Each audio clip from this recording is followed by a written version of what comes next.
Selamat datang di Nanti Malam, sebuah tempat di mana cerita tidak lagi sekadar kata-kata, tapi menjadi sesuatu yang bisa kalian bayangkan, kalian rasakan, dan mungkin kalian sesali karena mendengarnya sebelum tidur. Di sini, kita membahas hal-hal yang tak terlihat, ritual yang tak pernah dibicarakan terang-terangan, serta kisah-kisah gelap yang diwariskan oleh para tetua di sudut desa yang mungkin sudah tidak ada di peta malam ini. Kita masuk lebih dalam, lebih dekat dengan batas yang memisahkan dunia manusia dan dunia yang tidak ingin disebut namanya. Di setiap episode, Nanti Malam tidak hanya menceritakan ulang kejadian mistis. Kita mencoba membuka kembali cerita yang selama ini dikunci rapat oleh warga. Cerita yang dianggap terlalu berbahaya untuk dibuka, terlalu tabu untuk dibahas, dan terlalu kelam untuk dipercaya. Tapi justru disitulah letak kebenarannya. Kalian yang mendengarkan mungkin akan merasakan hawa dingin yang menetes dari belakang punggung kalian, seolah ada sesuatu yang ikut memperhatikan. Jangan khawatir, itu awalnya saja. Untuk kalian yang baru hadir, ingat satu hal, apapun yang kita buka di Nanti Malam, bukan untuk ditiru, tidak untuk dipraktekkan, tidak untuk dicoba. Cukup dengarkan, cukup jadikan pembelajaran bahwa tidak semua tradisi diciptakan untuk manusia biasa. Dan malam ini, kita masuk ke salah satu ritual paling tua, paling jarang dilakukan, namun paling mengerikan yang masih tersisa di beberapa desa terpencil di Jawa. Sebuah tradisi yang konon dapat memanggil arwah yang belum selesai dengan hidupnya. Tradisi yang mampu membuat tubuh yang sudah dingin bangkit kembali bukan sebagai manusia, tapi sebagai pesan terakhir dari dunia lain. Inilah kisah mengenai tradisi Pati Obong, sebuah upacara pembakaran jenazah kuno yang tidak hanya dilakukan karena kematian, tapi karena sesuatu yang mengikuti sang jenazah. Mereka bilang, jika api yang membakar tubuh itu padam sebelum waktunya, maka roh yang gelisah bisa kembali. Bukan untuk mengganggu, bukan pula untuk menakuti, tapi mencari seseorang yang masih punya urusan dengannya. Dan dalam cerita malam ini, api itu benar-benar padam. Sebelum kalian lanjut, pastikan lampu di sekitar kalian cukup terang. Karena setelah kisah ini mulai, mungkin kalian tidak ingin berada di tempat gelap sendirian. Selamat datang di Nanti Malam. Selamat datang di kisah yang seharusnya tidak pernah dibuka. Mari kita mulai. Malam itu angin desa Pagersari berembus lebih dingin dari yang aku ingat. Padahal baru pukul 8, tapi hawanya seperti datang dari tengah malam. Langit gelap tanpa bintang, seolah bertahan-tahan tidak disentuh cahaya. Aku, Ardan, baru saja menyelesaikan perjalanan panjang dari kota. Setelah 2 tahun merantau, kaki ini akhirnya menginjak tanah kelahiranku lagi. Seharusnya aku merasa hangat, rindu, dan lega. Tapi perasaan pertama yang menghampiriku justru rasa merinding yang menjulur dari tengkuk hingga ke ujung jari. Perasaan itu muncul bahkan sejak aku melewati gerbang kayu tua yang menandai batas desa. Dulu gerbang itu tampak biasa saja, tapi sekarang seperti ada tatapan tak kasat mata yang mengawasi. Mungkin cuma aku yang terlalu capek, pikirku. Namun setiap kali aku melangkah semakin dekat, bayangan pepohonan di kanan kiri jalan tampak bergerak seperti mengikuti. Lampu-lampu rumah penduduk banyak yang mati. Hanya beberapa rumah yang menyalakan lampu temaram berwarna kuning pudar, menambah suasana desa jadi seperti lukisan lama yang hampir memudar warnanya. Tidak ada suara ayam, tidak ada suara orang ngopi di teras. Bahkan jangkrik pun seolah menahan diri untuk berbunyi. Heningnya bukan hening biasa, hening yang membuat dada terasa sesak. Seolah aku berjalan di dunia yang tidak menunggu kepulanganku. Ketika sampai di depan rumahku, pintu kayu tua itu langsung terbuka pelan. Seperti sudah menanti sejak tadi. Mbahku berdiri di balik pintu. Wajahnya tampak lebih tua dari terakhir kali kulihat. Kerutan di sekitar matanya bertambah, dan tubuhnya terlihat sedikit membungkuk. Tapi tatapan matanya masih sama, kuat, tajam, dan seolah bisa membaca isi kepala orang.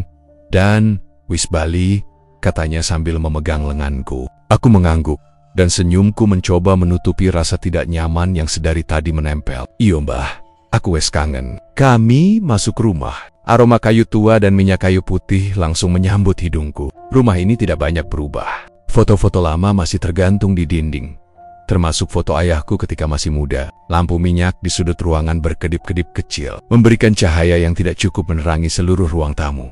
Aku baru saja meletakkan tas ketika Mbah memanggilku dengan suara pelan. Dan besok kita harus ke rumah Pak Karso. Aku menoleh cepat. "Loh, kenapa Mbah? Ada Poti Obong," katanya tanpa ragu. Jantungku terasa turun sedikit. Poti Obong bukan ritual sembarangan. Bahkan di desa sebelah pun tradisi itu sudah dilarang sejak lama. Ini bukan sekadar acara pemakaman biasa. Ini adalah tradisi kuno yang dilakukan hanya jika seseorang meninggal dengan keadaan tidak wajar. Kematiannya harus memiliki tanda-tanda mistis, tanda bahwa rohnya tidak bisa begitu saja pergi, atau tubuhnya membawa sesuatu yang tidak bisa diucapkan. Aku menelan ludah. Pak Karso meninggal? Mbah mengangguk perlahan. Baru tadi sore. Tumendak, aneh, dan aku mendik. Aneh? Bagaimana? Mbah menarik napas panjang. Nafas yang tidak hanya lelah, tapi juga berat, seperti membawa beban yang tidak ingin ia ceritakan. Bukan tempatmu untuk tahu semua sekarang, tapi besok kamu harus ikut. Kamu harus lihat sendiri. Nada suaranya membuat bulu kudukku berdiri. Mbah jarang menggunakan intonasi seperti itu. Kalimatnya tidak memberi ruang untuk bertanya.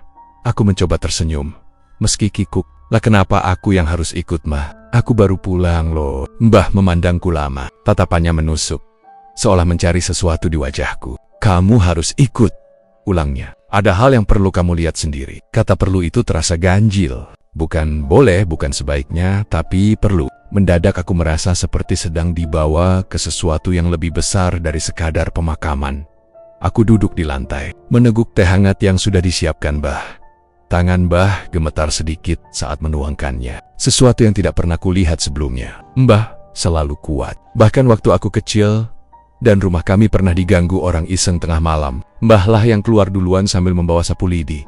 Tadi sore aku ke rumahnya sebentar, kata Mbah tiba-tiba. Seperti tahu aku masih menunggu penjelasan. Jensen. Aneh.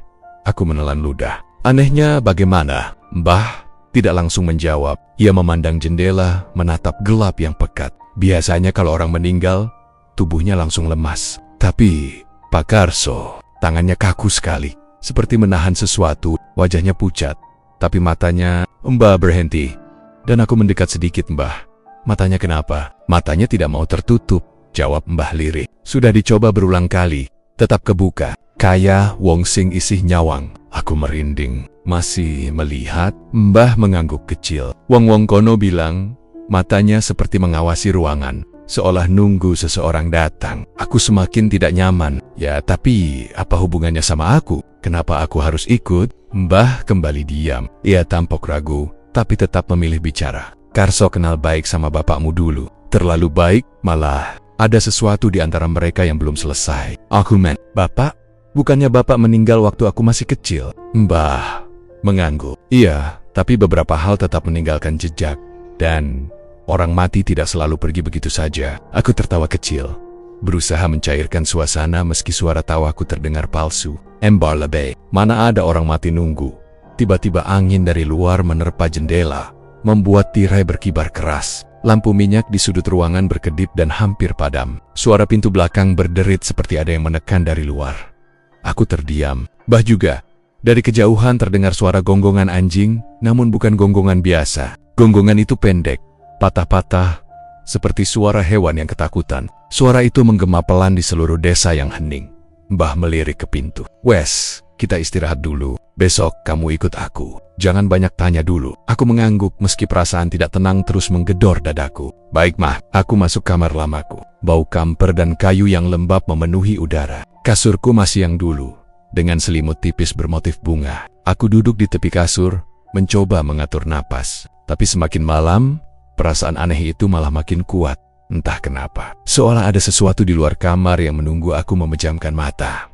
Aku berbaring, tapi mataku sulit terpejam. Di luar, angin masih berembus keras. Sesekali ku dengar suara ranting patah. Kadang seperti ada langkah kaki yang lewat di depan rumah. Dan ketika akhirnya aku hampir tertidur, aku mendengar suara lirih dari luar jendela kamar. Bukan suara manusia, bukan suara angin. Suara yang terdengar seperti bisikan. Pelan, hampir tak terdengar, tapi jelas memanggil namaku. Ardan. Aku langsung membuka mata. Dadaku serasa dicekik rasa takut.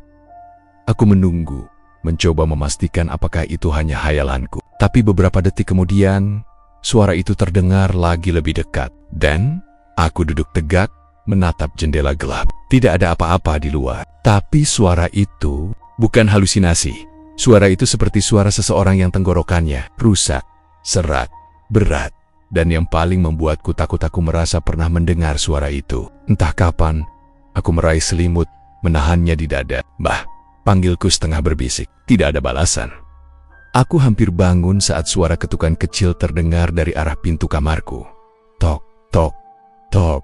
Iramanya pelan, seolah orang yang mengetuk tidak ingin ada yang tahu aku menahan napas. Bah, tidak ada jawaban. Ketukan itu berhenti, tapi beberapa detik kemudian muncul lagi. Kali ini lebih pelan seperti jari yang sudah tidak punya tenaga. Tok, tok. Tubuhku membeku. Aku ingin berteriak, tapi suaraku tertahan. Dan suara itu datang lagi, tapi kali ini bukan dari jendela, bukan dari pintu. Suara itu terdengar dari bawah lantai. Aku buru-buru menutup telinga, menahan gemetar di seluruh tubuh. Aku cuma capek, gumamku berulang-uling. Tapi suara itu terus memanggil, seolah tahu aku mendengarnya. Suara yang membuat tengkuku terasa disiram es. Dan di tengah rasa takut itu, tiba-tiba aku sadar satu hal yang membuat jantungku berhenti sesaat. Suara yang memanggilku barusan adalah suara yang pernah aku dengar dari ingatan samar masa kecilku. Suara ayahku.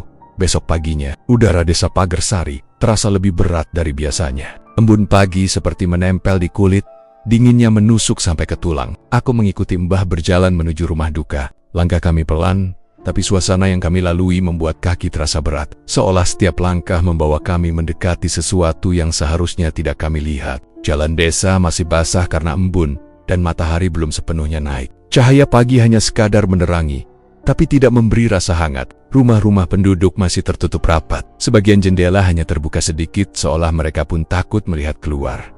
Rumah duka berada di ujung gang kecil yang dipenuhi pohon bambu. Semakin dekat, semakin jelas suara lirih orang berdoa bercampur dengan bisik-bisik ketakutan. Ketika aku sampai di halaman, aku langsung melihat kerumunan orang berdiri melingkar mengelilingi sebuah tumpukan kayu yang cukup besar. Mereka berdiri agak jauh, seolah hanya ingin melihat tanpa banner-banner ingin dekat. Tumpukan kayu itu disusun rapi untuk menjadi tempat pembakaran jenazah. Asap tipis dari kayu basah menyebar di udara, seakan memberi isyarat kalau ritual ini bukan ritual biasa. Di atas tumpukan kayu itu, tubuh Pak Karso terbaring kaku. Aku mengenal Pak Karso sejak kecil. Beliau selalu tersenyum kepada anak-anak, sering membagikan pisang goreng jika kami lewat depan rumahnya. Orangnya ramah, penyayang cucu, dan tidak pernah terlihat punya musuh. Tapi pagi itu, wajahnya tidak menunjukkan kesan lembut yang biasa. Wajah itu pucat, bukan pucat biasa, tetapi pucat yang seperti sudah ditarik dari dalam. Bibirnya menghitam sedikit, mungkin karena proses kematiannya. Namun bukan itu yang membuatku terpaku. Matanya sedikit terbuka. Bukan terbuka besar, bukan seperti orang terkejut, tapi cukup untuk memperlihatkan garis tipis bola mata yang seperti mengarah kepada orang-orang di sekelilingnya. Tatapan itu bukan tatapan kosong, itu tatapan seperti orang yang sedang mengawasi, menunggu, mencari. Aku merasakan bulu kudukku berdiri begitu cepat. Warga yang berdiri di sebelahku berbicara pelan, suaranya bergetar. Memang dari tadi begitu Dan, bisiknya. Sudah dicoba ditutup, tapi kebuka lagi. Kayak Ana sing nyegah. Aku menelan ludah, merasa udara sulit masuk. Wajah Pak Karso seperti sedang melihat langsung padaku. Meski matanya tidak sepenuhnya terbuka, dari ujung bola matanya masih terlihat sedikit kilap yang entah bagaimana membuatku merasa sedang dipantau.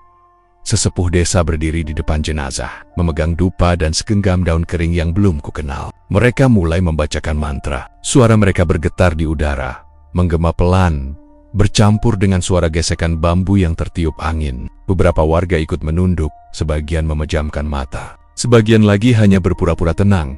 Ketika salah satu sesepuh mengangkat tangan sebagai tanda memulai upacara, dua orang dari keluarga Pak Karso menyalakan obor. Api menyala perlahan, bergerak dari ujung kayu ke bagian tengah. Bau kayu terbakar langsung memenuhi udara. Asap menari-nari tipis di antara mereka yang menunduk dalam. Aku mengamati wajah Mbah. Tidak ada ekspresi selain tegang, seolah Mbah sudah tahu sesuatu yang tidak ingin beliau katakan. Aku ingin bertanya, tapi jelas bukan waktunya.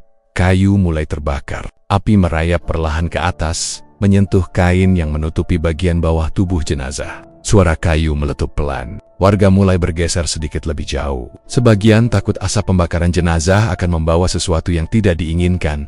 Namun baru beberapa menit, sesuatu terjadi. Mbah tiba-tiba mencengkeram lenganku rat-rat, lebih kuat dari yang pernah kulihat sebelumnya. Gawat, apinya padam, katanya dengan suara rendah dan penuh kecemasan.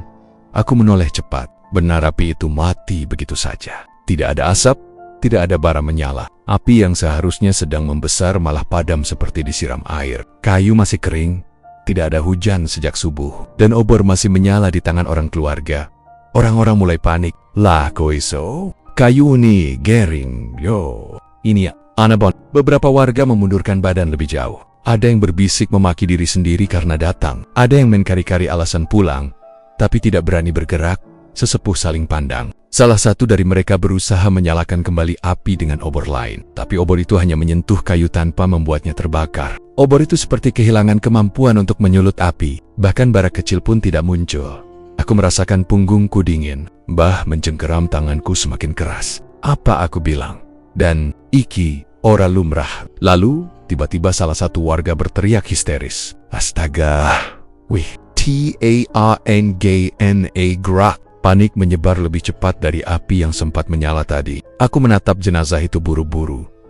Dan jantungku seperti berhenti sesaat jari-jarinya bergerak. Bukan gemetar kecil yang mungkin disebabkan pergerakan otot terakhir. Ini bukan refleks kematian. Ini jari-jari itu seperti sedang meraba udara. Bergerak pelan tapi pasti. Seperti seseorang yang perlahan mencoba bangun dari posisi tidur. Jari kelingkingnya bergerak duluan. Diikuti jari manis. Lalu jari tengah yang melengkung perlahan ke dalam. Kulihat sendiri kuku jenazah itu mengarah keluar. Seperti mendekap sesuatu yang tidak terlihat. Aku menatap wajah Pak Karso. Matanya, yang tadinya hanya membuka sedikit, kini sedikit lebih lebar. Dan aku yakin benar bola matanya bergerak sedikit ke kanan. Ke arahku.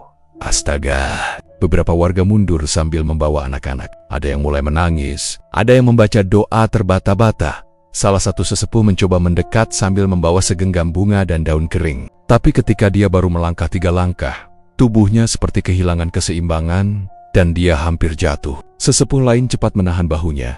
Jangan mendekat, seru seseorang dari belakang. Tapi suaranya justru membuat suasana makin kacau. Sesepuh itu tetap maju, meski wajahnya pucat. Jari jemari Pak Karso kini bergerak lebih jelas. Telapak tangannya perlahan terangkat sedikit. Seperti mencoba menggenggam udara, lengan bawahnya terlihat tegang. Beberapa warga langsung berteriak ketakutan. Anggrek, ngegerak tenan, nuan sepuren. Aku ora gelem delok meneh. Suara tangisan mulai terdengar dari sudut halaman. Suara anak kecil, suara perempuan yang mencoba menenangkan. Suara laki-laki yang memaki karena ketakutan. Salah satu warga laki-laki yang berdiri di dekatku tiba-tiba terjatuh karena saking kagetnya. Waye ala, kok iso ngono? Aku bergeming. Kakiku gemetar tapi aku tidak bisa memindahkannya. Semuanya terasa seperti berhenti. Suasana kacau. Orang-orang berteriak. Tapi yang terdengar di telingaku hanya suara detak jantungku sendiri dan suara kayu yang bergerak akibat yari-yari jenazah itu. Aku melihat. Mbah. Wajahnya pucat, tapi matanya tetap fokus pada jenazah. Mbah. Iki piye? Tanyaku gemetar. Mbah tidak langsung menjawab. Dan ojo nganti melangkah maju. Ojo pisah karo aku iki. Orang wong mati biasa. Lalu tiba-tiba, bahu jenazah itu bergerak kecil, seperti seseorang yang menghela napas dalam-dalam. Dan di saat itulah aku sadar, jenazah itu memang bukan sedang mati sepenuhnya. Mata itu, yang seharusnya tertutup mati, kini menatapku, seperti mata seseorang yang baru bangun dari tidur panjang yang tidak nyaman. Bukan tatapan kosong mayat, bukan juga tatapan kemarahan lebih seperti campuran bingung, gelisah, dan membutuhkan sesuatu. Dan ketika nama itu keluar dari mulutnya, nama lengkapku, dengan suara serak yang patah seperti daun kering diinjak, tubuhku langsung kehilangan seluruh tenaganya. Aku bahkan tidak sadar kalau aku mundur 1 langkah kecil, nyaris tersandung sendal warga yang berserakan. Suara warga langsung pecah. Ada yang berteriak memanggil nama Tuhan, ada yang menjerit, ada pula yang lari ke belakang. Tapi tidak cukup jauh karena kaki mereka seperti tak mau diajak kabur.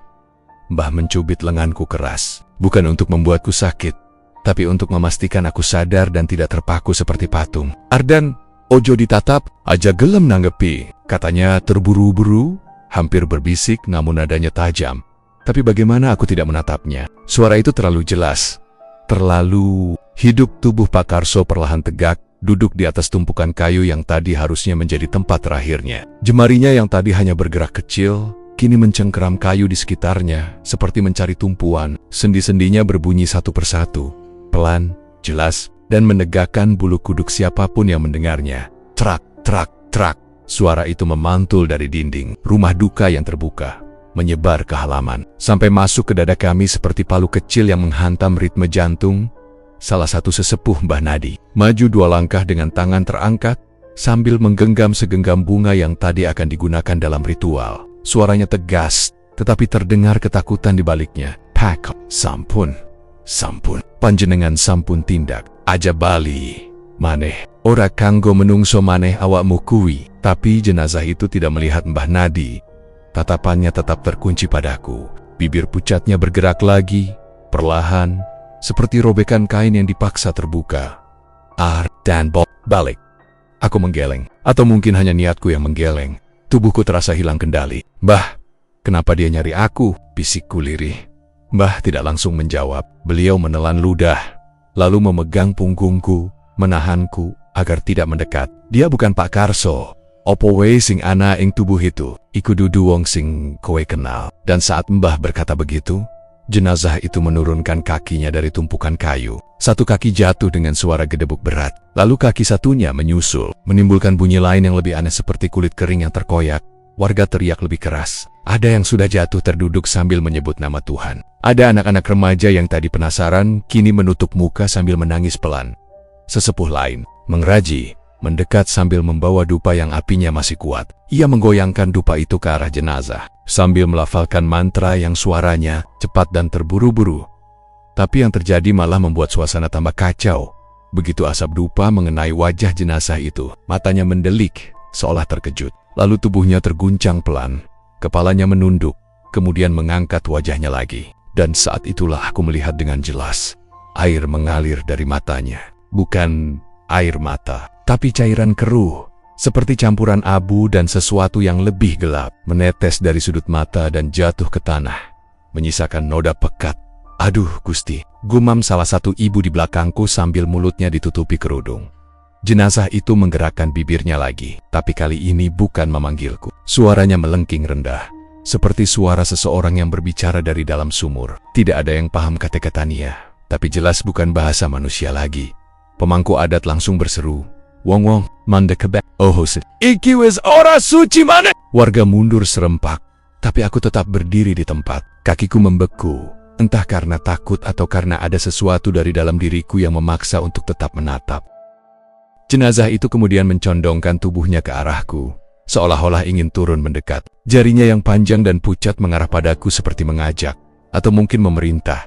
"Ardan, nek, me, bale," katanya lagi.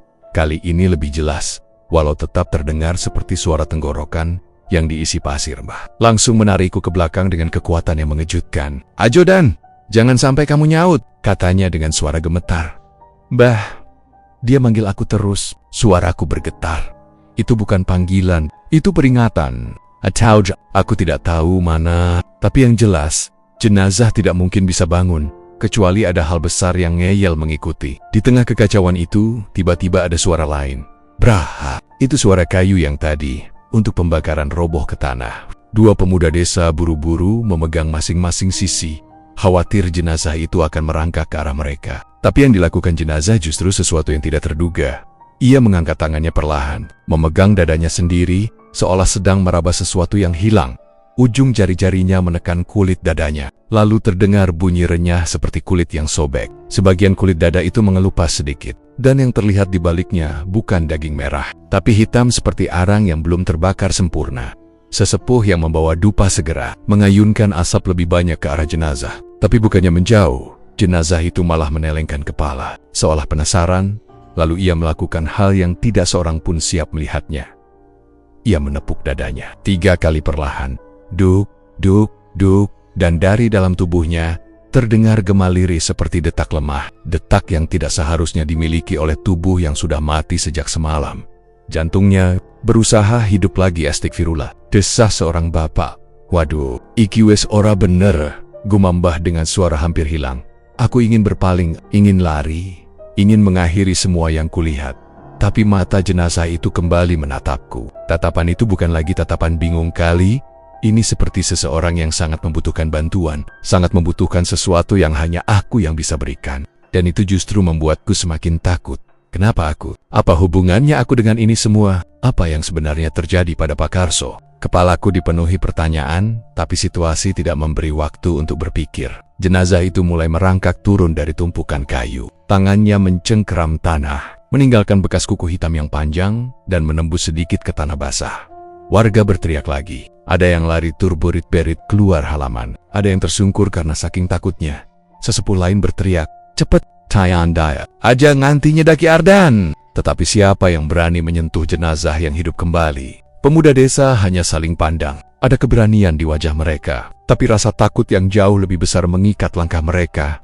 Jenazah itu mengangkat wajahnya, dan suaranya kembali keluar. Lebih keras, lebih jelas, "Bah, lekte." Aku tersentak. Kata itu berbeda. Bukan balik seperti sebelumnya. Kata itu seperti balikan, gumamku setengah sadar. Bah langsung menatapku tajam. Dan, "Jangan coba-coba nebak. Jangan jawab apapun." Kamu tidak ngerti apa yang dia minta. Tapi telingaku sudah terlanjur menangkap kata itu dengan jelas. Dan entah kenapa dadaku terasa sesak. Seperti ada beban tiba-tiba menimpa. Jenazah itu kini berada di tanah, merangkak pelan ke arahku. Setiap gerakan sendinya membuat bunyi yang tidak wajar. Seperti rangka besi tua yang dipaksa bergerak padahal sudah berkarat parah. Aromanya juga semakin kuat, bau tanah basah bercampur daging yang tidak terbakar habis. Menggantung di udara.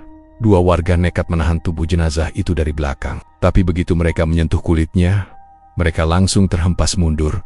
Seolah ada kekuatan tak terlihat yang mendorong mereka. Salah satu dari mereka jatuh terguling dan pingsan. Pemangku adat akhirnya mengeluarkan segenggam garam. Ia melemparkan garam itu ke depan jenazah, berharap garam bisa menghentikannya. Tapi garam itu malah meleleh seperti terkena panas. Padahal tanah di depannya dingin. Jenazah itu mendongak, matanya yang keruh menatap ke arah garam yang mencair. Kemudian ia menatapku lagi. Dan kali ini dari mulutnya keluar suara bergetar yang membuat tubuhku langsung lemas. Dan boleh, nomor. Kata itu balikno benar-benar jelas. Ia bukan menyuruhku kembali. Ia ingin aku mengembalikan sesuatu.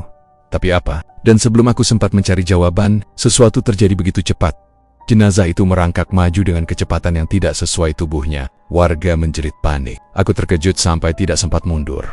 Mbah langsung mendorongku jatuh ke belakang dan berdiri di depanku, menghalangi tubuhku dari jangkauan jenazah itu.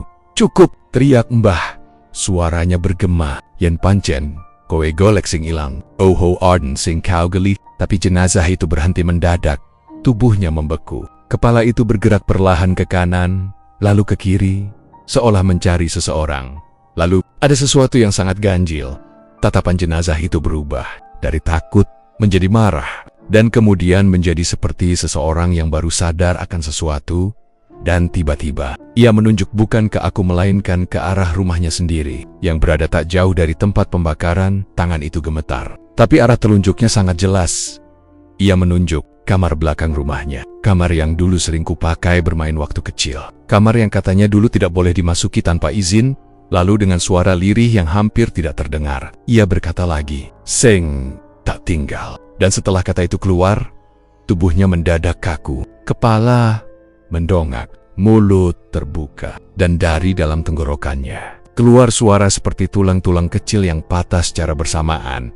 Tiba-tiba tubuh itu jatuh ke tanah diam. Benar-benar diam, tanpa gerakan. Seolah energi yang membuatnya bangkit tadi hilang begitu saja. Warga terdiam, semua menahan napas. Tak ada yang berani mendekat. Dan aku hanya bisa memandangi tubuh kaku itu sambil dada terasa dihimpit batu besar. Apa yang sebenarnya dia minta untuk kukembalikan? Apa yang pernah ia tinggalkan? Donken, harus aku terpaku. Kata-kata Mbah menamparku lebih keras daripada apapun yang terjadi di halaman tadi. Tubuhku rasanya dingin. Bukan karena angin yang merayap dari sela-sela papan rumah kosong ini, tapi karena sesuatu yang menusuk dari dalam. Mbah duduk di kursi tua yang berderit. Wajahnya gelap, seperti sedang berjuang dengan kenangan yang selama ini ia kunci rapat-rapat. "Mbah." Suaraku pelan. "Apa maksudnya Pak Karso nyari Bapak? Bapak kan sudah meninggal lama." Mbah meremas tongkatnya. "Justru itu, Dan.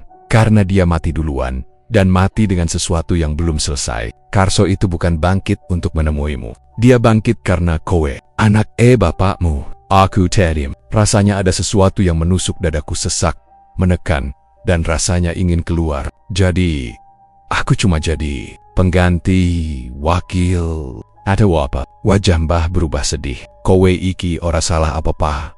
Dan, tapi sing jenenye urusan roh, urusan janji, urusan dendum. Kui orang delok siapa yang salah. Roh cuman delok siapa yang tersisa. Aku tenggorokanku kering. Tapi apa hubungan Bapak dengan Karso? Aku bahkan gak pernah dengar cerita mereka dekat. Itu karena semua orang sengaja menutupinya. Jawab Mbah Liri. Dan aku sengaja tidak pernah ceritakan ini ke kamu. Aku pikir masalah itu akan terkubur bersama mereka. Ternyata, ora. Aku memandang Mbah, menunggu. Ia seperti menimbang-nimbang, apakah aku siap mendengar semuanya atau tidak. Tapi setelah kejadian tadi, setelah melihat jenazah hidup dan memanggil namaku, aku butuh jawaban, cerita semuanya. Mbah, kataku pelan, tapi tegas. Mbah menghela napas panjang. Baik, tapi jangan kaget kalau ceritanya tidak seperti yang kamu bayangkan. Ia menatap dinding rumah yang berlumut, seperti melihat masa lalu di sana. Dulu, waktu kamu kecil, jauh sebelum bapakmu meninggal, ada kejadian di desa. Kejadian yang membuat hubungan antara bapakmu dan Karso putus selamanya. Aku menahan napas. Mbah melanjutkan. Karso bukan orang jahat, tapi dia punya sesuatu. Sesuatu yang tidak boleh dimiliki oleh manusia biasa. Barang itu, benda itu, adalah peninggalan keluarganya. Sebuah benda yang katanya bisa memberi seseorang perlindungan, tapi dengan harga yang mahal. Aku langsung teringat kata jenazah tadi. Balik nosing tak tinggal, balikan. Sesuatu yang ia tinggalkan. Apa itu, Mbah? Apa yang dia punya? Mbah menggeleng. Namanya Sanggarasih. Sebuah jimat kecil. Bentuknya cuma seperti batu hitam licin. Pendek seperti telur puyuh. Tidak ada ukiran, tidak ada tanda apapun. Tapi batu bisa menampung rasa sakit seseorang. Aku merengut, tidak mengerti. Rasa sakit? Ya, jawab Mbah. Kalau seseorang punya Sanggarasih, dia bisa mengalihkan rasa sakit atau luka yang harusnya ia terima ke orang lain. Seperti hutang rasa. Aku merinding. Kokpis. Karena jimat itu bukan buatan manusia. Itu warisan dari leluhur Karso yang pernah melakukan ritual menolak bala. Tapi ritualnya salah. Dan jimat itu tercipta dari kesalahan itu. Aku memejam sebentar. Informasi itu terlalu banyak, tapi aku paksa otakku mencerna. Lalu apa hubungannya sama Bapak? Mbah menatapku dalam-dalam. Bapakmu dulu berteman dekat dengan Karso. Waktu kalian masih kecil, kamu sering main di rumah itu, ingat? Aku mengangguk pelan. Ada sedikit kenangan samar warna merah kusam pada pintu kayu rumah Karso. Bau kayu bakar, suara cucu-cucu Karso yang sering tertawa, tapi semuanya seperti kabur. Suatu hari, lanjut Mbah, bapakmu menemukan jimat itu di kamar belakang Karso. Ia tidak tahu itu apa. Dia pikir itu cuma batu mainan. Dan dia bawa pulang. Aku menegakkan tubuh. Jadi, bapak yang ngambil jimat itu? Ya. Mbah mengangguk. Dan itulah awal dari semua ini. Tapi Mbah belum selesai. Karso panik. Dia tidak berani bilang siapapun kalau jimat itu hilang. Karena kalau jimat itu berpindah tangan tanpa ritual, jimat itu akan aktif sendiri. Ia akan mencari pemilik baru. Dan orang yang menyentuhnya pertama kali akan menanggung semua akibatnya. Aku merinding. Maksudnya, bapakmu mulai sering sakit dan kamu masih kecil waktu itu.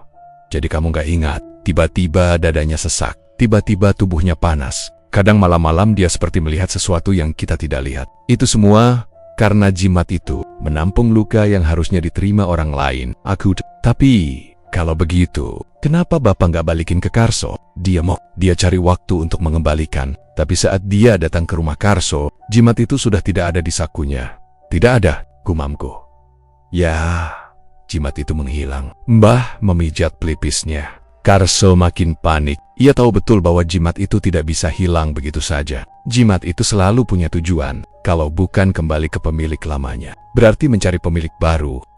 Maksud jimat itu pindah ke Bapak. Bukan hanya pindah, kata Mbah Liri. Jimat itu menempel, menjadi bagian dari hidupnya. Dan karena jimat itu menyimpan rasa sakit, dendam, dan luka dari orang-orang yang bersinggungan dengannya, bapakmu sering mendapat hal-hal yang tidak pantas diterima manusia. Aku butuh waktu untuk memprosesnya.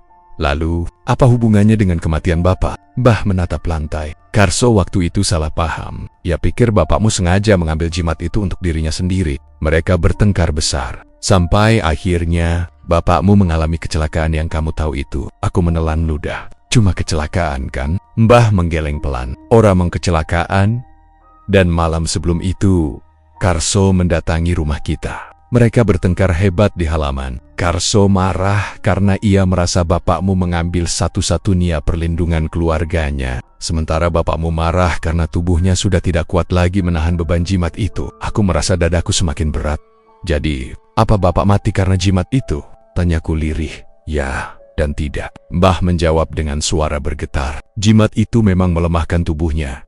Tapi kecelakaannya bukan semata karena itu. Karso tidak sengaja mendoakan sesuatu yang buruk. Amarahnya membutakan. Dan kata-kata orang yang marah kadang bisa menjadi pintu bagi hal lain. Aku menatap Mbah Karso menyesal sangat sampai matinya. Mbah mengangguk. Dia yang paling merasa bersalah. Karena setelah bapakmu meninggal, jimat itu tetap tidak kembali padanya. Jimat itu menghilang, entah kemana. Aku terdiam lama. Terus, kenapa Pak Karso bangkit memanggil aku? Mbah menarik napas panjang. Karena jimat itu, dan itu yang dia cari. Dia mati tanpa tahu di mana jimat itu berada. Dia mati dengan rasa bersalah dan ketakutan. Dan saat tubuhnya dibakar, roh yang tidak tenang menolak pergi. Aku menelan ludah. Suaraku tercekat, dan dia pikir jimat itu Ada Pedak. Mbah tidak langsung menjawab. Tatapannya seperti menembus tubuhku ke arah sesuatu yang hanya dia bisa lihat. Dan ada hal yang harus kamu dengar. Mbah memegang bahuku dengan erat. Waktu bapakmu meninggal, dia memanggil namamu juga. Aku terkejut. Apa? Kenapa dia? Karena dia ingin bilang sesuatu. Suara Mbah pecah sedikit, tapi dia tidak sempat. Aku terdiam. Dia tidak bilang apa-apa, Mbah. Hanya satu kalimat, jawabnya. Jaga diet, ojo nganti ketemu. Aku merinding. Ketemu siapa? Itu yang aku tidak pernah tahu. Tapi setelah kejadian hari ini, aku rasa yang bapakmu maksud adalah jimat itu. Ruangan mendadak terasa semakin sempit. Udara semakin dingin. Angin masuk dari celah jendela dan membuat tirai robek di sana berkibar pelan. Seperti ada sesuatu yang lewat. Aku menggigit bibir. Mendadak semua potongan cerita itu menyatu. Pak Karso bangkit bukan karena ingin menakut-nakuti. Dia bangkit karena mencari jimat itu. Sesuatu yang dia tinggalkan. Dan satu-satunya orang yang tersisa dari perselisihan masa lalu itu adalah aku. Aku menelan napas berat. Bah, kalau Pak Karso nyari jimat itu, aku menatap tangan dan tubuhku sendiri. Berarti, jimat itu ada di mana? Mbah tidak menjawab. Mata tuanya memandangku lama. Dan sebelum aku sempat merasa lega atau takut, rumah kosong itu tiba-tiba bergetar sedikit seperti ada sesuatu berat yang melangkah di tanah. Lalu dari luar terdengar suara pelan, serak, dan patah. Suara yang sangat aku kenal. Dan tubuhku langsung membeku. Suara itu bukan suara Mbah. Bukan suara warga. Bukan suara manusia hidup. Suara itu datang dari halaman depan. Suara itu sama seperti suara jenazah yang tadi seharusnya sudah mati kembali. Dan suara itu memanggil namaku. Sore itu udara terasa lebih berat daripada biasanya. Seolah seluruh desa sedang menahan napas bersama-sama. Angin yang seharusnya membawa aroma tanah basah malah terasa dingin, menusuk kulit seperti tangan tak terlihat yang mencoba meraih dari balik kegelapan. Suara ayam yang biasanya ramai menjelang maghrib pun entah kenapa hilang. Langit memerah. Bukan merah senja yang indah, tapi merah kusam seperti bara yang hampir padam. Di jalanan kecil depan rumah kerabat tempat kami sembunyi, beberapa warga berlarian sambil membawa anak mereka. Ada yang menutup jendela sambil memaki, ada yang terus-menerus menyalakan dupa, seakan itu saja satu-satunya perlindungan dari sesuatu yang mengintai. Sekali dua kali terdengar jeritan samar dari kejauhan. Jeritan yang membuat bulu kuduk berdiri, meski tidak jelas apakah itu tangisan ketakutan atau panggilan meminta tolong. Aku duduk di lantai rumah itu. Punggungku menempel pada tembok kayu lapuk yang sudah retak di beberapa bagian. Rumah ini sudah lama tidak digunakan.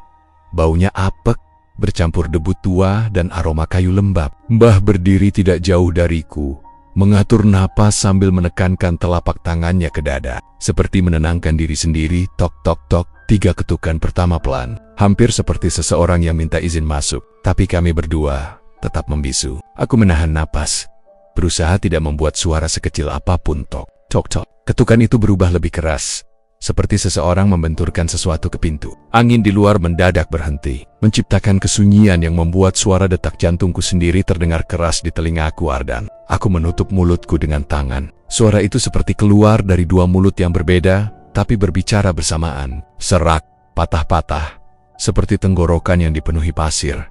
Pintu kembali bergetar.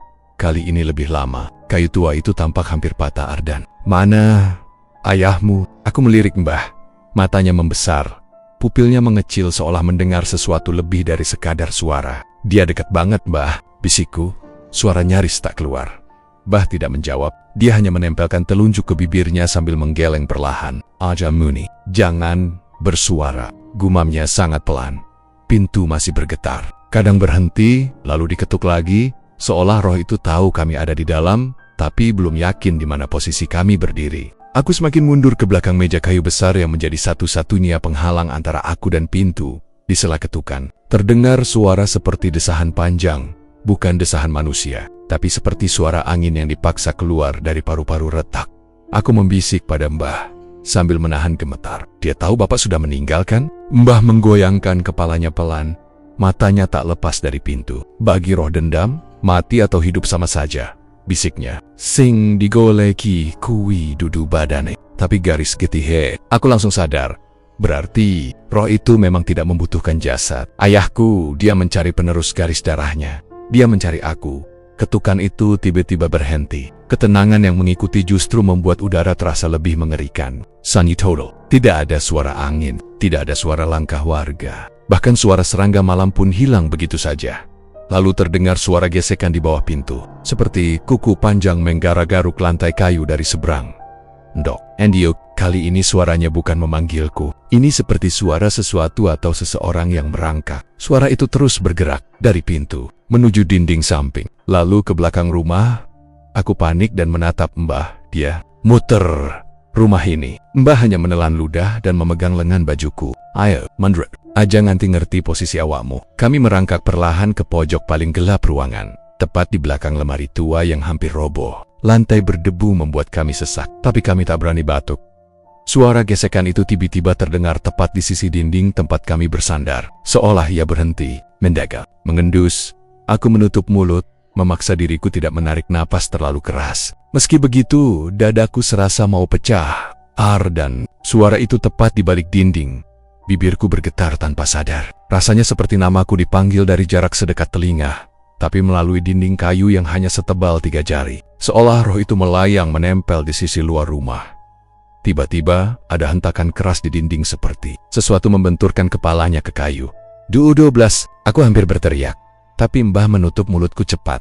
"DUUG, Doug." Dinding itu berguncang tiap kali hantaman terjadi. Debu berjatuhan dari atap. Hewan kecil yang mungkin sudah lama tinggal di dalam atap rumah itu berlarian tunggang langgang. Lantai pun bergetar, lalu semuanya berhenti. Sunyi, hening, diam, yang justru terasa lebih mengancam daripada suara apapun. Setelah beberapa detik yang berjalan seperti 1 jam penuh, Mbah perlahan melepaskan tangannya dari mulutku. Aku terengah, tapi tetap berusaha tidak membuat suara keras. "Mbah, dia kenapa kayak gini? Apa yang dia mau dari aku?" bisikku. Mbah tidak langsung menjawab. Tangannya gemetar dan itu membuatku semakin takut. Selama hidupku, aku tidak pernah melihat Mbah setakut ini. "Ardan," katanya perlahan.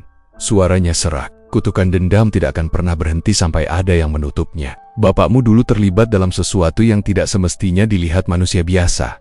"Apa maksud Mbah?" tanyaku. "Bapakmu pernah jadi saksi melihat ritual Karso, ritual yang seharusnya tidak boleh disaksikan sembarang mata. Waktu kui, Karso percaya kalau bapakmu bakal ngungkuli dia. Bapakmu dijadikan lawan tanpa dia minta." Aku menelan ludah. "Tapi, Bapak tidak pernah cerita." "Ya, karena bapakmu milih Lunga pergi dari desa ini. Tinggal di kota supaya bebas dari perkara Karso. Tapi ternyata, Karso ora lali. Dia menyimpan rasa kalah itu seumur hidup. Rasa iri, rasa dendam, rasa ingin menuntaskan sesuatu yang sudah dia mulai." Aku menggeleng, frustasi. "Tapi Bapak sudah mati!" "Apalagi yang dia cari?" Mbah memejam. Menarik napas panjang. "Karso mati dengan rasa tidak puas. Sekabdu, urusannya durung rampung. Dan roh macam itu akan selalu mencari pengganti." "Pengganti?" Kata itu terasa seperti pukulan ke dadaku. Mata Mbah memandangku tajam, penuh rasa kasihan yang bercampur ketakutan. "Arden, sing degelaki, seiki kau. Dia ingin menyelesaikan urusan dengan darah bapakmu, dan darah itu..." Aku mundur sedikit tanpa sadar. Kepalaku berputar. Tanganku dingin seperti bukan milikku sendiri. Tubuhku terasa ringan, terlalu ringan sampai hampir seperti melayang. Di luar tiba-tiba terdengar teriakan seseorang. "Lari! Lari!" Suara langkah kaki berceceran. Ada yang menangis, ada yang berteriak memanggil nama anggota keluarganya. Lalu terdengar suara benda jatuh keras, disusul suara perempuan menjerit sekaris-karis nia. Aku merapat pada Mbah. Kita harus pergi. Dia bisa masuk kapan saja. Mbah menggenggam tanganku erat. Ora gampang. Dan nek metu saiki, justru awakmu sing didelok langsung. Tapi kalau diam di sini kita bisa mati, Mbah. Mbah memejam sejenak. Wajahnya menunjukkan ia sedang berpikir cepat. Lalu ia membuka mata dan berkata pelan. Ada satu cara, tapi kamu harus kuat. Oh, Wedi, apapun yang kamu lihat nanti, jangan menjerit. Aku menelan ludah. Kara apa? Roh dendam mencari yang menolak. Tapi kalau kita memanggilnya sendiri, dia akan ragu. Aku membelalak. Mbah mau memanggil dia? Kita akan sembunyi dari dia, bukan manggil. Mbah memegang pundakku, memaksaku menatap matanya yang berkaca-kaca. Ardan, nek awakmu terus melayu, Rokwi bakal nguber nganti kapan wae. Tapi nenek kita nyedaki. Kadang rohnya bingung, dia akan mundur sesaat. Aku geleng cepat. Bah, itu gila. Tapi iki siji-sijine dalan. Sebelum aku sempat menjawab, tiba-tiba pintu depan rumah itu pelen-pelen berderit krik. Tidak ada ketukan, tidak ada panggilan, tidak ada ancaman. Pintu itu terbuka, perlahan. Seolah didorong oleh angin yang sangat lembut, padahal tidak ada angin sama sekali. Aku membeku, cahaya senja yang memudar masuk dari celah pintu, menyorot debu yang berterbangan. Awalnya tidak terlihat apa-apa di balik pintu itu. Hanya kabut tipis yang tidak seharusnya ada di dalam rumah. Lalu aku melihat bayangannya. Sosok itu berdiri diam, tidak melangkah, tidak bergerak. Tubuhnya seperti siluet hitam dengan bagian wajah yang tampak retak, seperti tanah kering. Rambutnya kusam, menutupi sebagian wajah. Tubuhnya masih memakai pakaian yang digunakan Pak Karso saat meninggal. Tapi itu bukan lagi Pak Karso sepenuhnya. Lehernya bengkok tidak wajar. Kepalanya miring sebelah. Dan dadanya masih terlihat naik turun. Meskipun tidak ada udara yang dihirup, sosok itu mengangkat kepalanya perlahan, menatap ke arah gelap di mana kami bersembunyi. Dan suara itu keluar. Tidak lagi seperti dua suara, tapi tiga atau empat. Semua bercampur. Suara Pak Karso, suara berat seperti pria lain, suara lirih seperti perempuan menangis, dan suara bisikan halus yang tidak terdengar jelas. Apakah roh itu membawa suara lain juga? Atau apakah itu suara-suara dendam yang pernah ia telan? Sosok itu mulai melangkah. Satu langkah, duar. Lantai kayu berderak hebat, seolah tidak kuat menahan berat tubuhnya atau energi gelap yang mengikutinya. Aku mencengkeram tangan Mbah erat-erat. Dia masuk, Mah. Dia mesut. Mbah menutup matanya, lalu membuka lagi. Dan nenek kowe siap. Saiki sosok itu semakin dekat. Aku bisa melihat wajahnya sekarang. Kulitnya pucat kehijauan, matanya setengah terbuka tapi bola matanya mengarah ke depan tanpa berkedip. Mulutnya bergerak, tapi bukan seperti orang bicara. Lebih seperti seseorang yang sedang mengunyah kata-kata yang tidak terdengar. Jaraknya tinggal 3 langkah dari lemari yang menyembunyikan kami. Langkahnya berhenti, kepalanya menoleh, tepat ke arah kami. Seolah tahu Mbah menarik napas panjang.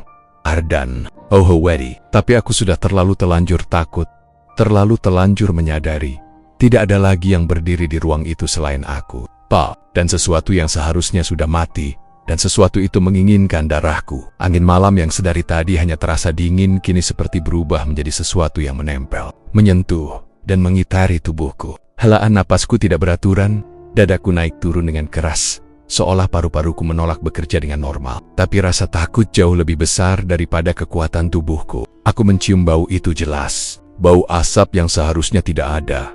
Awalnya tipis saja, seperti serpihan kenangan yang nyaris terlupakan. Tapi dalam hitungan detik, aromanya semakin kuat. Ada sensasi hangus, bukan sekadar kayu terbakar, tapi seperti daging yang pernah tersentuh api lama sekali. Aku menelan ludah dengan susah payah. Aku, Mbah, suaraku bergetar. Mbah mendekat pelan. Tatapannya penuh hati-hati, seperti seseorang yang sedang memeriksa luka parah yang tidak boleh disentuh sembarangan. Ardan, napas, mbok hatur. Ojo gugup disik, katanya pelan, meski matanya jelas mengungkapkan sesuatu yang jauh lebih ngeri dibanding suaranya. Warga di belakang mulai berbisik-bisik panik. Ada yang mundur menjauh, ada yang menutup hidung, ada juga yang menatapku seolah aku bukan manusia lagi. Aku bisa merasakan pandangan itu menusukku seperti jarum panas.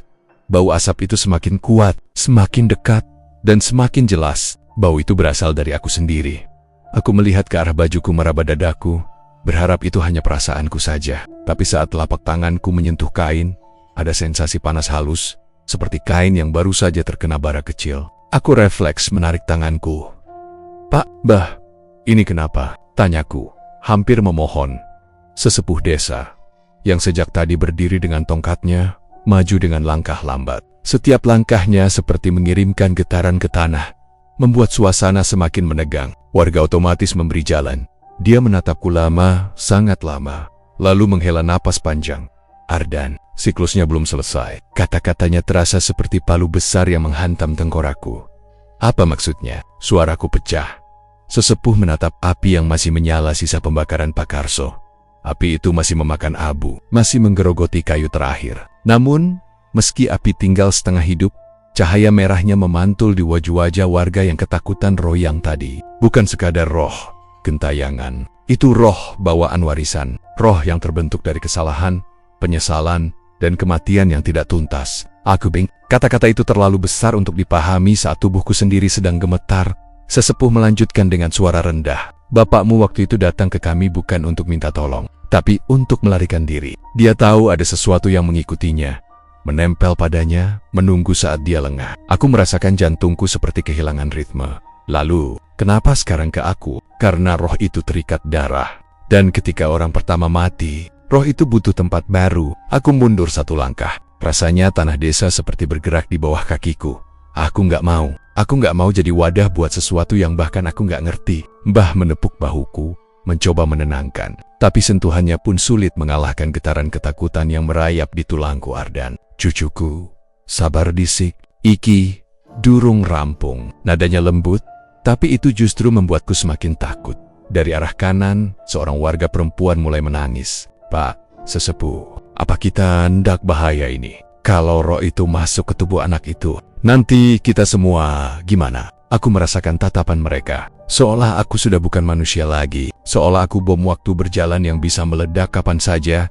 Sesepuh menatap warga itu dan berkata, "Tenang, belum tentu roh itu masuk, tapi baunya, tandanya, sudah muncul. Kalau sudah muncul artinya sudah dekat." Teriak seseorang dari belakang. "Apa dia bakal kerasukan seperti Karso? Apa dia bakal bangkit dan membunuh kita?" Bisikan berubah menjadi teriakan kecil, dan teriakan kecil berubah menjadi keributan. Beberapa warga mundur jauh, bahkan ada yang menjauhkan anak-anak mereka. Aku ingin berteriak, ingin bilang bahwa aku tidak jahat, bahwa ini bukan salahku, tapi bau asap itu, bau yang keluar dari tubuhku sendiri, seakan menjadi bukti yang tidak bisa kubantah. Sesepuh mengangkat tongkatnya tinggi dan mengetuk tanah dengan keras. "Duakah?" Suaranya membuat semua hening.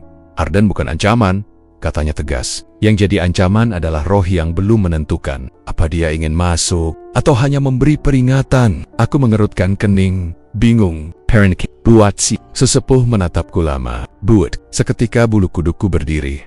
"Ardan, roh yang ikut bapakmu. Roh itu tidak mengejar Karso. Bukan karena dendam pada Karso." Aku mencoba memproses itu. "Tunggu, maksudnya yang membunuh Karso bukan dendam bapakku?" Sesepuh menggeleng pelan. "Yang membunuh Karso adalah roh itu sendiri, bukan bapakmu. Roh itu melampaui kendali manusia. Bapakmu hanya wadah pertama, dan kamu bisa jadi wadah kedua." Kepalaku terasa mau pecah. Tiba-tiba Mbah menggenggam tanganku erat dan berbisik pelan, "Le, ojo nganti koweng lokro. Roh kui kuat yen sing dadi sasaran putus asa." Aku menatap Mbah dengan mata basah. "Aku takut, Mbah." Mbah membalas. Suaranya bergetar sedikit. "Sopo sing or wedi lep, tapi wedi ora biso, batal ke takdir." Aku menggigit bibir, berusaha menahan diri agar tidak menangis, tapi dadaku seperti ditarik dari dalam. Sesepuh kemudian mengambil segenggam tanah dari dekat tumpukan pembakaran dan menaburkannya pelan pada api yang mulai padam. Setelah itu, dia berjalan mendekatiku dengan sangat hati-hati, seolah aku terbuat dari kaca.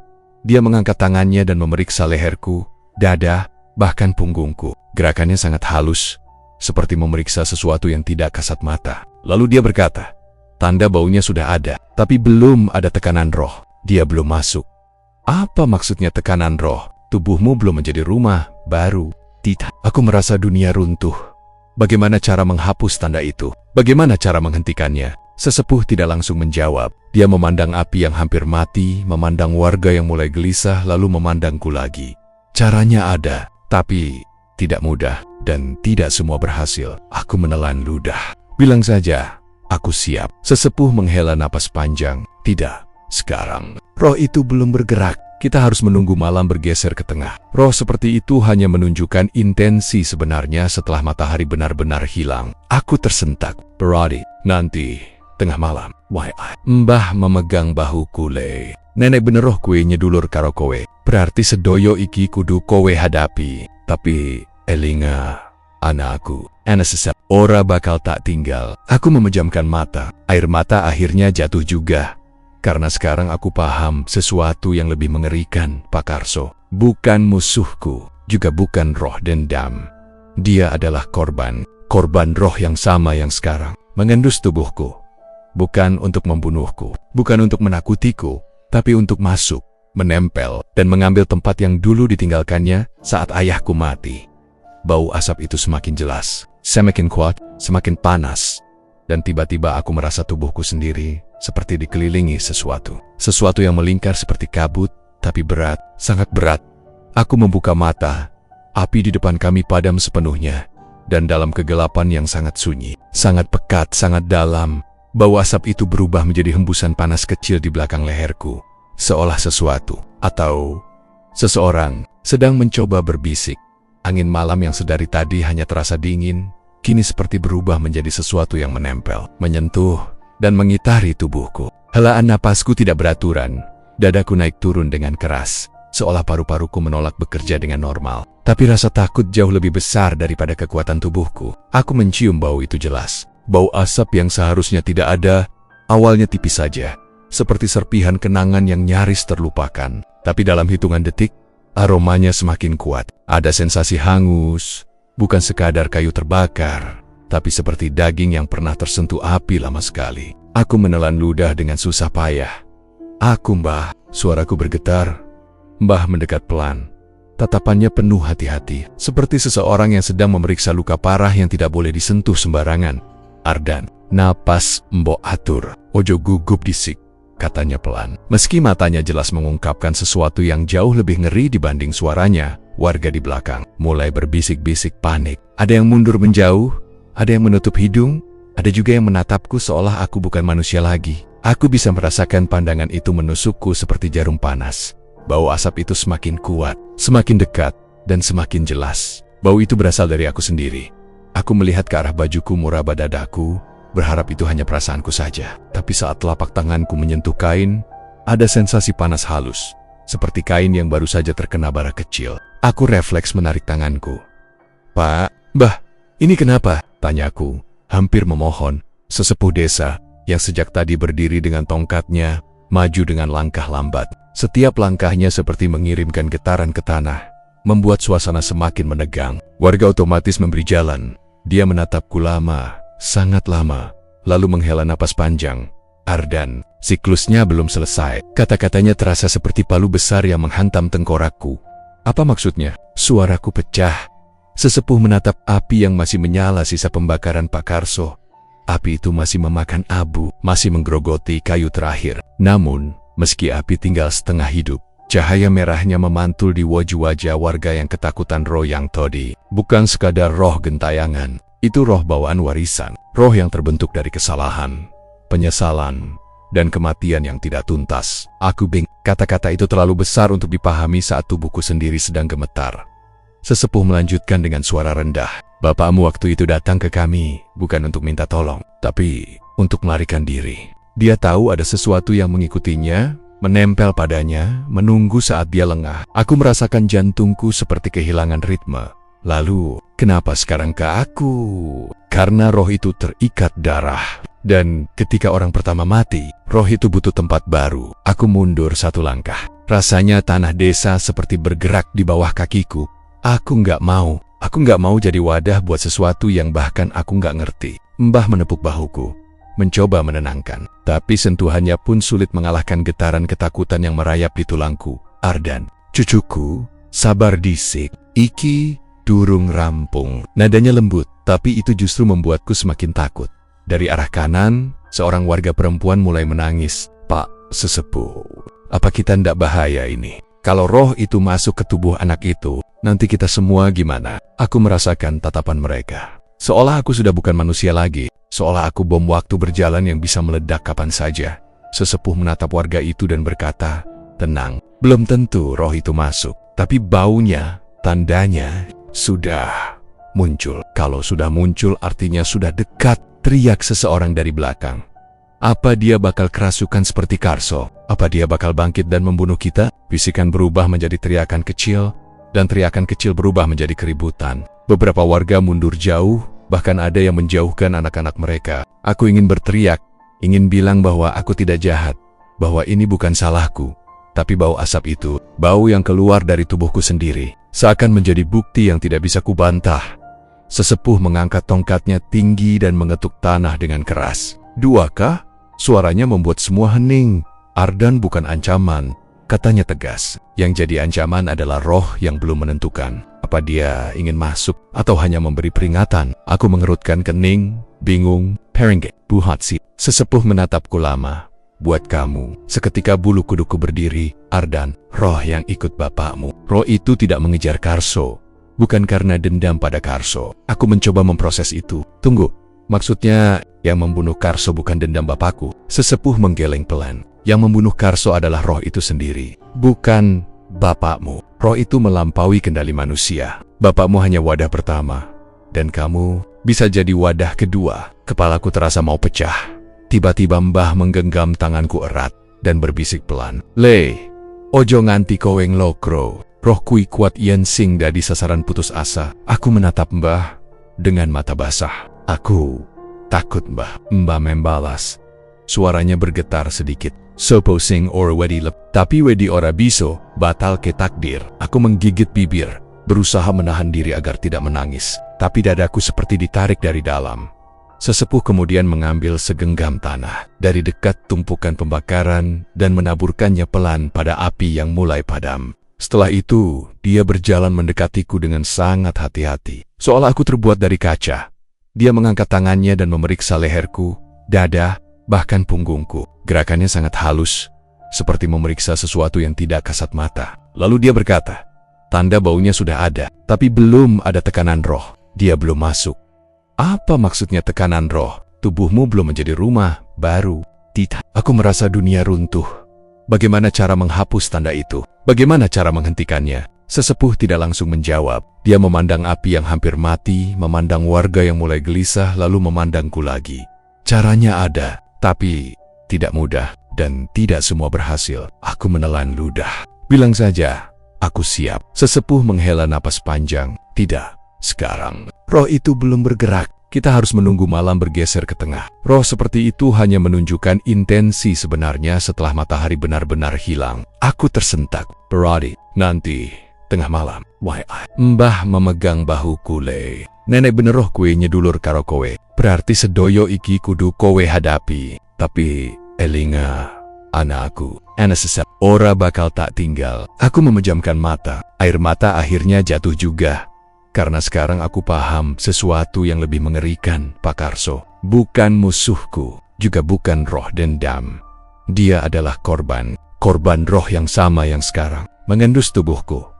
Bukan untuk membunuhku, bukan untuk menakutiku, tapi untuk masuk, menempel, dan mengambil tempat yang dulu ditinggalkannya saat ayahku mati. Bau asap itu semakin jelas, semakin kuat, semakin panas. Dan tiba-tiba aku merasa tubuhku sendiri seperti dikelilingi sesuatu. Sesuatu yang melingkar seperti kabut, tapi berat, sangat berat. Aku membuka mata. Api di depan kami padam sepenuhnya. Dan dalam kegelapan yang sangat sunyi, sangat pekat, sangat dalam, bau asap itu berubah menjadi hembusan panas kecil di belakang leherku. Seolah sesuatu, atau seseorang sedang mencoba berbisik,